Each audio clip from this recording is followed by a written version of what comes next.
Mike, what's your name? What's your question? My name is Abby. Hi, Abby. Hey, Abby, what's your question? How do you move forward with your marriage after finding out your husband had an affair with your sister?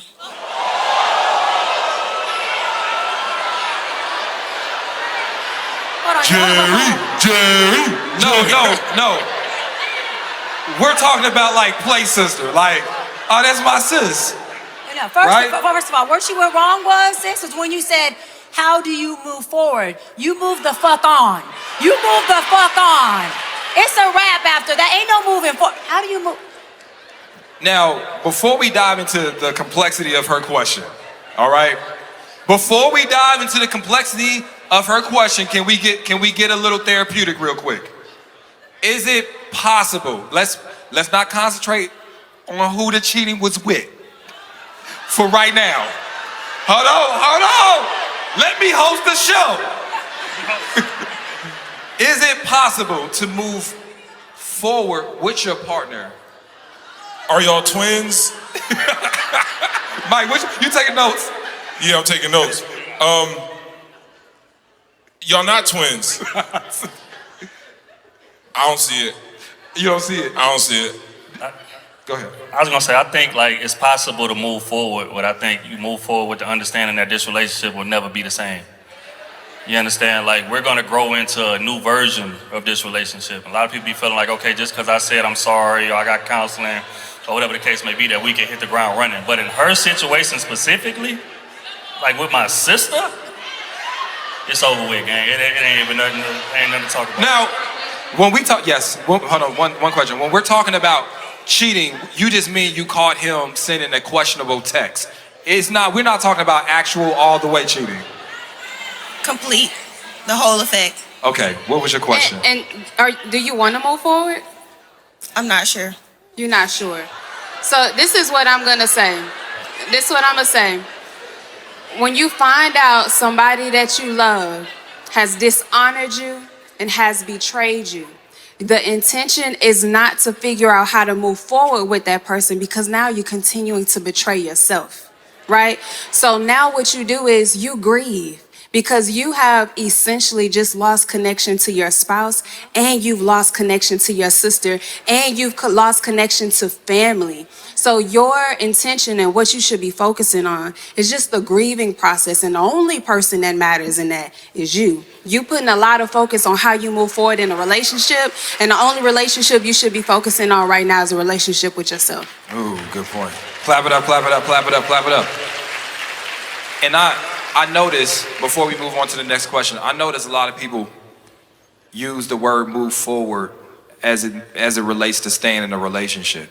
But moving forward also means you can take your own journey towards what you really need in life that's safe, that's fulfilling, that's trustworthy, all right? Oftentimes we think a breakup or a divorce, as ugly as it may be, is a step back, when it really is a step forward to your new you, your new path and your new purpose, all right? There are certain, go ahead. And I just wanted to add that I want to offer that you do get into some type of therapy, because you're dealing with the duality of a double deception. Your husband deceived you and your sister deceived you. Two people that at some point I'm sure you thought you had a safe space with. So for you moving forward without getting the proper tools of helping you process through that and gaining back a sense of self, you're going to go into new relationships and project deception and the lack of trust on everyone else, which you will have every right to do because of what you came from. But I want to make sure that this situation doesn't deaden your future. I want to make sure that this situation doesn't have you becoming the self-projector of I can't trust anyone, all men are dogs, and I can't trust women either. Because this is the duality of double trauma, and I want your healed self to get into a relationship moving forward, not your dysfunctional, trauma, painful self to get into a new relationship. Mike. I love you. I do. But my biggest concern with everything that just happened here is where your boundaries is at. Because if this was presented to you and you're honestly not sure about where you draw the line between the love you got for yourself and the love you want to give to other people, then I'm scared for you. Because if this is the type of thing that makes you still be considering giving a man an opportunity, like where is your line out here? Where is your wall? Where is your protection from the people that will play in your face? If it's not going to be this, there's so many other things that could hit worse than this. So my biggest thing, like Doc said, when you go on that healing journey, you got to ask yourself, what is the shit that I am not falling for? Because that's important. If not, these people will eat you alive. Kitty, you have something? Out of all the women you could have chose, out of all of the women you could have chose, you decided to choose my sister? Out of all the women you could have went and played with and had sex with and did everything else, you went and chose somebody who was in close proximity to both me and you. That level of betrayal, let me pull it together for a second. What do you have to sacrifice? I'm saying sacrifice, not compromise. What do you have to sacrifice to stay in the place of both familial trauma, familial betrayal, relational trauma, and relational betrayal? There is some part of you that you will have to sacrifice. There is a value that you will have to sacrifice to be able to maintain that marriage. You chose my sister. That says so much about that man's character. What else needs to be said about his character? And then my question is, what was the dynamic of that relationship that you had with my sister to begin with as well? Because my sister is also a part of me. We family. So when you look at me, did you see my sister? When you looked at my sister, did you see me? And you still decided to keep going when you were having sex with her, were you having sex with me as well? All of those things need to be taken into account before you decide to move forward in that marriage. This ain't even the fact that you stepped outside of your vows. You went inside of my own personal family dynamic and made a decision that affected our vows. Question, just real quick. In that situation, who do y'all feel like is more wrong? The sister. Sister. The sister. She'll get cut off too. Yeah. They all get cut off. Can I say this to you real quick? Because I know when you're not in the situation, right? And this is not making excuses for anything, but when you're not in a situation, it's easier for you to see the pathway out. What happens in these traumatic experiences, you are stunned and shocked.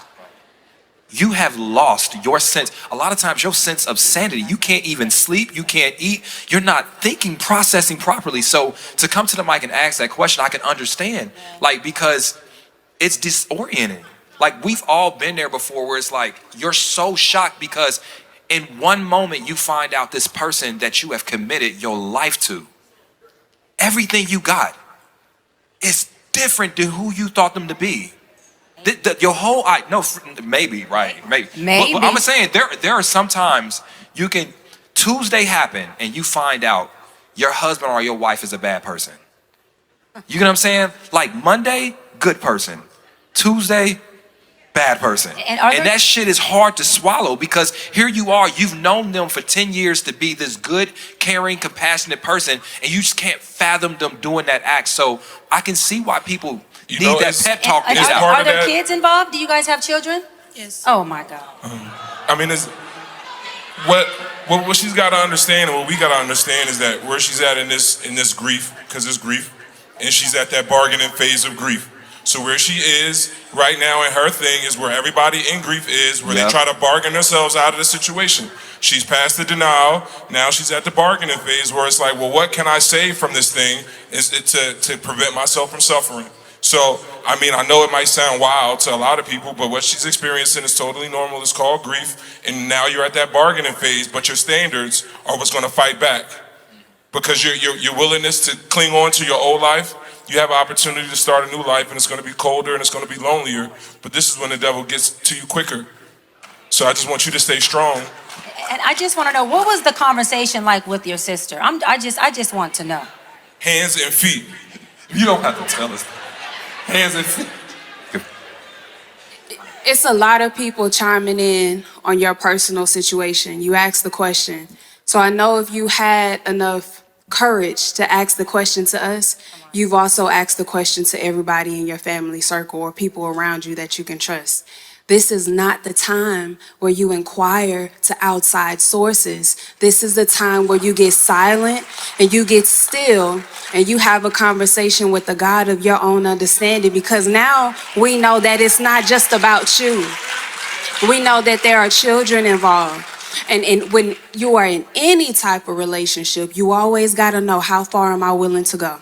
And if you don't have that boundary, you will always betray yourself. And every person you get in a relationship, they will betray you too. And the betrayal is not just because the love for you is not present. It's because this is how God teaches you lessons. If you don't learn how to love you, then he's going to continue sending people to you that don't love you either.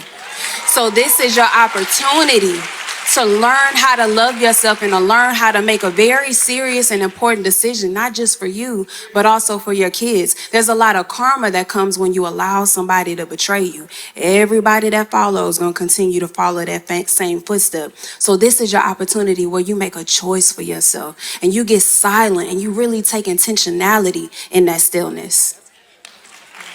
Yeah, nah, give it up for that. I keep thinking about, like, let's say she does take him back. How does that look going forward? Like, that's my family, right? So family functions, Thanksgiving dinner, December, Christmas. I got to be around, like, constantly reminded of the trauma. I think the best way to heal from trauma and issues of that is to remove yourself from it. But if I take them back and I have to be around my family, like, that's my sister. Like, what am I tell my mama? Nah, you can't invite her because me and my man coming. You understand? So it's like, your mom gonna say, no, that's my baby, I'm gonna invite her. So it's like, how does that look going forward if you do take him back? You got a cousin, Faith her. No. Trill made a really good point. That's why I said to you early Cousin on. Faith from Soul Food. Family, No. fuck my husband.